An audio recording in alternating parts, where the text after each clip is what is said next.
Welcome to another episode of In Depth with Academia. I'm your host, Richard Price, CEO of academia.edu.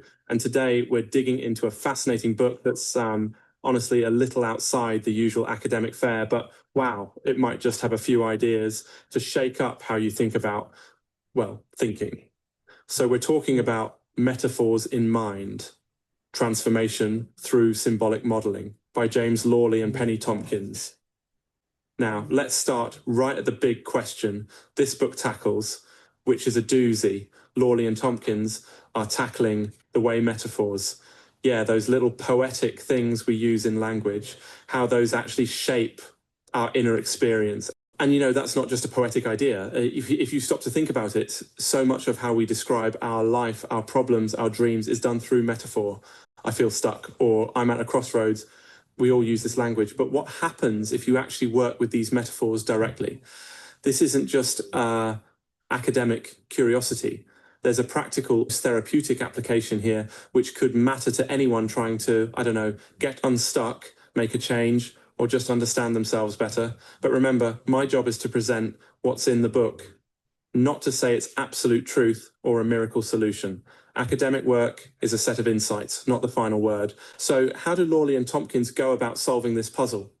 The book's core is something called symbolic modeling, built on an earlier method by a guy named David Grove, a New Zealand psychotherapist. And what's wild is that they realized when people talk about problems, they naturally reach for metaphor, like saying, I'm behind a castle door. And if you ask gentle, almost content-free questions, you can help them landscape their inner world. It's like allowing the person to give a guided tour of the weird territory inside their own mind. The main method here is using what's called clean language. This is seriously cool in its simplicity. Instead of advising, interpreting, or offering analysis, the facilitator just echoes back people's own words and asks open, non-directive questions. Questions like, is there anything else about that castle door? Or that tiredness is like what? This helps people explore their images and feelings without being led or nudged. It's a bit like being handed a flashlight and told, okay, you look around in your own cave. Nobody's going to jump in and grab the torch. From this, Lawley and Tompkins argue, some pretty profound changes can occur. People work through their own symbolic scenarios and sometimes find resolutions, like the castle door finally opens and the feeling of stuckness lifts.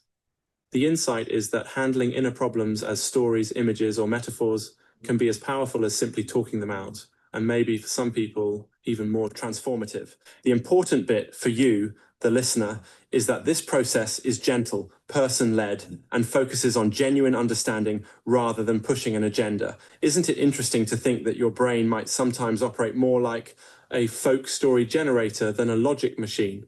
So the next time you catch yourself saying in over your head, or you're at the end of your rope, what if you explored that image a little further? What if your mind is inviting you to investigate the metaphor itself, not just what it refers to? Kind of weird, but also kind of freeing. Now, if you're wondering, does this just belong on the therapist's couch? That's a fair question. The book dives into all kinds of uses like leadership training, education, interviewing, even team building. Police have apparently used clean language to interview vulnerable witnesses, and teachers have used it to help children work through learning blocks. There's also a corporate example, teams negotiating shared metaphors to better design projects. Again, I'm just passing along what's in the book, not vouching for its universal effectiveness, right? Let's actually pause and acknowledge something. You know that moment when you hear an idea and think, wait, hasn't this been invented before? This whole metaphor landscape thing has deep roots, from Freud and Jung to 20th century surrealists. It does make you wonder, maybe some of these new psychology techniques are less about novelty, more about rediscovering the magical strangeness of human thought. Food for thought. Pun intended, I guess. Anyway, one side note, and this is just me getting off track for a sec. There was an example in the book about someone using this method over MSN Messenger. Remember MSN Messenger? Those were the days. I wonder if clean language works over emojis. I'll leave that one hanging. So, what does all this mean for you listening in today? At its heart, this book invites you to pay attention to the metaphors you use, not just as casual figures of speech, but as clues to how you experience and possibly transform your life. Maybe you'll notice you speak of heavy burdens or walls, or maybe you're waiting for the clouds to lift. And what this research says is treat those metaphors with curiosity.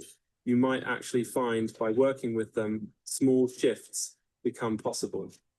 Lawley and Tompkins are offering a model, a set of tools to explore, nothing more, nothing less.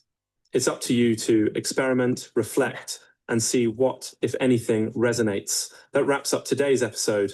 But remember, and I really want to emphasize this, academic research isn't final. It's insight, it's exploration. I hope you enjoyed this trip into the metaphorical mindscape.